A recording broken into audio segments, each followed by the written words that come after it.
Continuando con el régimen de capacitaciones que hemos venido desarrollando por todo este tiempo, ahora nos toca conversar acerca de el monitoreo de gases para la mina subterránea y el túnel. Para iniciar con el tema del sistema de control y monitoreo de gases para ambientes subterráneos, necesitamos iniciar definiendo qué es un gas. El estado de la materia, en que consiste en partículas que no tienen ningún volumen ni forma definidos. Podemos ver que tenemos 4 estados de la materia. Uno de ellos es el gaseoso, lo vemos en el centro acá. Yendo un poco atrás en la historia, podemos conseguirnos anécdotas y situaciones en las que el minero de antaño utilizaba canarios para hacer detección de gases nocivos para la salud en los ambientes subterráneos. Exponían a un canario a una concentración de 2000 ppm de dióxido de carbono y el canario comenzaba a mostrar síntomas a los 2 minutos. Y esto se relacionaba con la muestra de síntomas en los seres humanos ya a los 30 minutos de exposición. Lo que quería decir que una vez que el canario estuviese en problemas o mostrando síntomas, se entendía que el ser humano tenía 28 minutos para desalojar la zona subterránea, la zona de trabajo, para poder resguardar su vida. Ahora bien, ¿cómo hacemos para determinar la presencia de un gas en el área de trabajo, en el ambiente subterráneo? Utilizamos un sensor capaz de interpretar la condición física o la variable física y llevarlo a datos, ceros y unos, cambios en la corriente y en el voltaje que pueden ser interpretados por un computador para expresar un valor más o menos lineal con lo que está ocurriendo en el ambiente que se quiere medir. Existen muchos tipos de sensores para interpretar las concentraciones de gases. De los 4 más utilizados podemos tener absorción infrarroja, semiconductores, electroquímicos y otros. Estableciendo la necesidad de monitorear la concentración de gases en ambientes subterráneos, tenemos que hacer uso de un sensor capaz de interpretar la variable física y transformarlo a una variable eléctrica, y a su vez disponibilizar la visualización de este dato en una pantalla en superficie o una sala de operaciones segura. Existen muchos tipos de sensores para hacer la lectura de gases.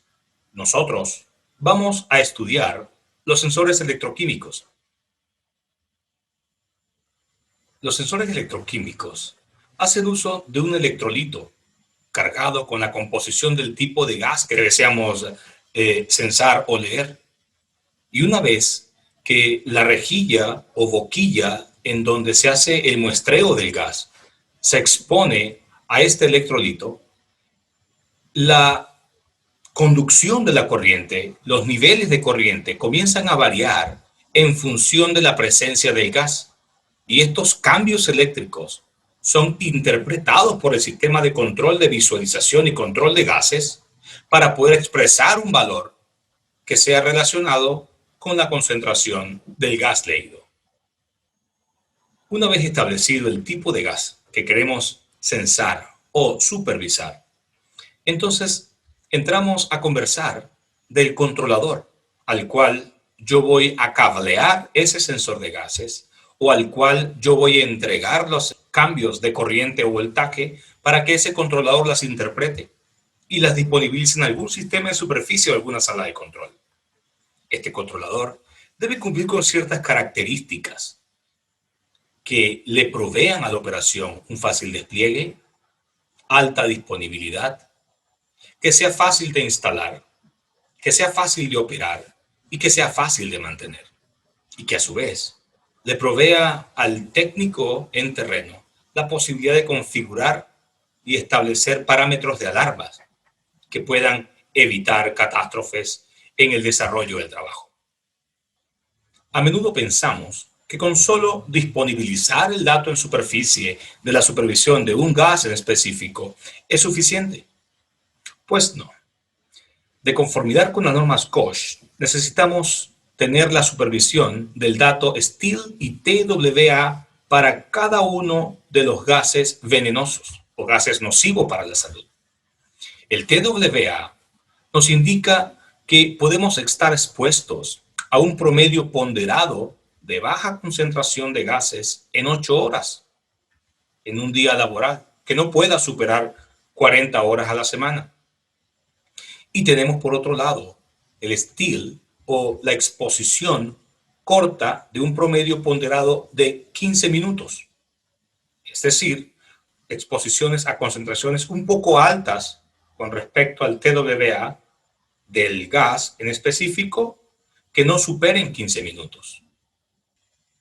Acá podemos ver algunas características técnicas del controlador de gases. El rango que soporta para operar en temperaturas altas y bajas, los rangos de operación para la humedad, la presión que puede soportar de cara a las explosiones que ocurren dentro del túnel y la mina subterránea. En fin, algunas características técnicas que ustedes pueden revisar más adelante. Como lo vemos en esta imagen, es posible disponibilizar la lectura de hasta 8 gases. Pueden ser cableados o directamente embebidos en un módulo para que haga la lectura del gas específico, con un rango de operación preestablecido. Al interno del equipo, es posible disponibilizar hasta 8 sensores de gases, bien sea cableados o haciendo uso de una celda electroquímica directamente embebida en el equipo, o también integrar transmisores de temperatura y humedad de ser necesarios. En el caso que vemos en la lámina, hacemos el monitoreo de oxígeno, monóxido de carbono, óxido nítrico, dióxido de nitrógeno, la temperatura, obviamente, el sulfuro de hidrógeno y dióxido de sulfuro. Podemos conseguir la necesidad de otros gases para ser supervisados o monitoreados. De los gases antes indicados, vamos a conversar acerca de las consecuencias de estar expuestos a baja concentración de oxígeno. Puede resultar en una hipoxia cerebral, que puede causar rápidamente la muerte o desembocar en daños permanentes en el cuerpo humano. Por otro lado, el monóxido de carbono es un gas extremadamente venenoso, incoloro e inoloro. Está relacionado al 90% de los accidentes fatales en minas o túneles por intoxicación por gases. Estar expuesto a altas concentraciones de este gas puede resultar en que los glóbulos rojos pierden su capacidad para admitir el oxígeno. En definitiva, la víctima muere por falta de oxígeno. Para disponibilizar la lectura de gases, podemos tener dos formas. Una forma utilizando una celda electroquímica embebida en un cartucho llamada e-module, que se coloca directamente en el controlador de gases, en uno de los 8 nichos que tiene disponible, o utilizamos un R-Module, que es un módulo remoto que podemos conectar a uno de los nichos disponibles en el controlador de gases y a este cablear el sensor de gases que tenemos remoto a varios metros de este controlador. Y de esta manera fijamos e instalamos y disponibilizamos la lectura de un gas en específico en el controlador de gases. Es bastante sencilla la instalación. En esta lámina podemos ver una lista de algunos de los gases más utilizados a ser monitoreados en la minería subterránea y la tunelería. Al final, en la última fila, podemos ver el STIL y el TWA con su rango para cada uno de los gases, en caso de que aplique.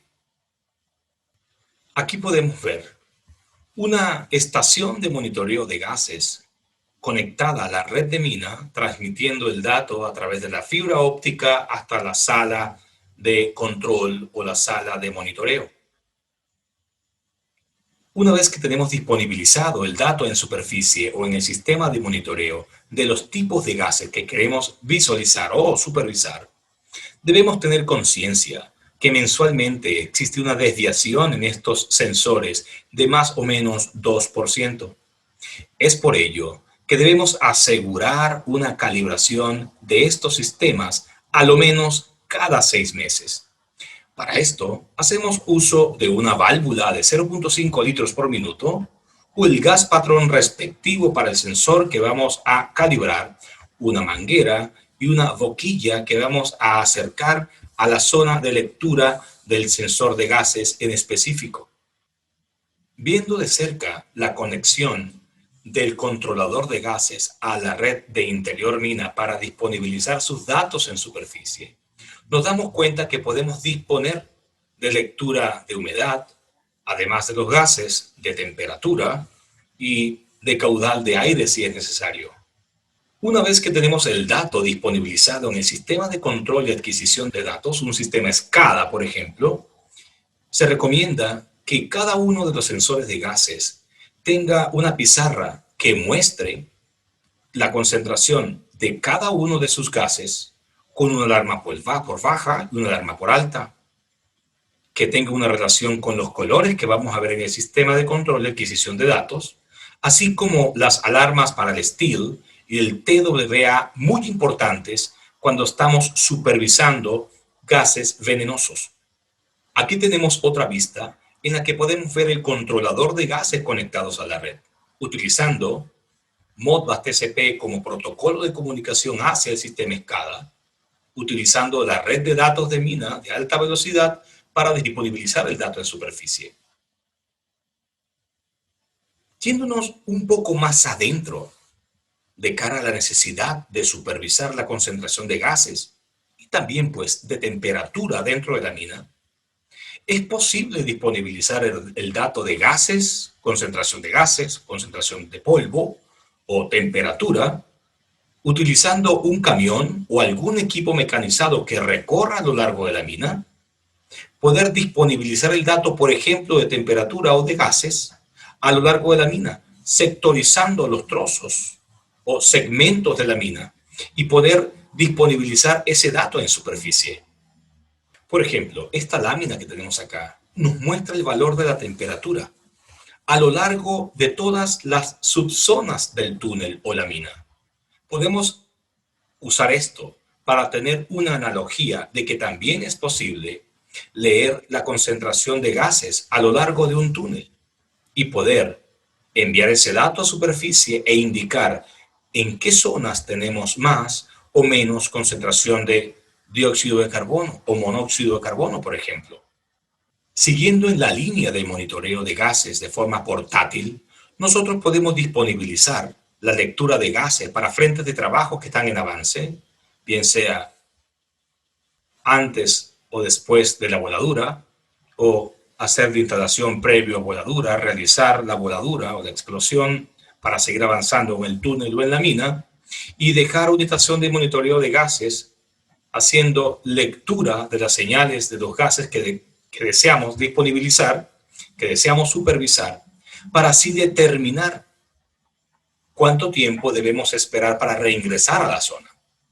Como vemos en esta lámina, disponibilizar el dato y disponibilizar la lectura en el frente de trabajo de los sistemas de gases no es suficiente si no tenemos en esa última milla comunicación con el frente de trabajo o comunicación entre el frente de trabajo y la sala de operaciones o la sala de control. Para cubrir esa necesidad de comunicación, hacemos uso nuevamente del WRN, un nodo repetidor inalámbrico que desde el último punto de la infraestructura fija de comunicaciones nos ayuda a extender la red inalámbrica hacia el frente de trabajo. Para la estación móvil de monitoreo, hacemos uso de un kit de WRN que son desplegados en cada una de las faenas o frentes de trabajo que están expuestos a voladura y en los que nosotros necesitamos determinar la presencia o concentración de gases antes de reingresar a la zona. Y así vemos cómo el WRN cubre la necesidad de comunicaciones para extraer el dato de concentración de gases utilizando la estación móvil de monitoreo hasta la sala de operaciones en superficie. Ahora vamos a pasar a responder una serie de preguntas que han realizado por el interno para continuar con la próxima fase de la conversación.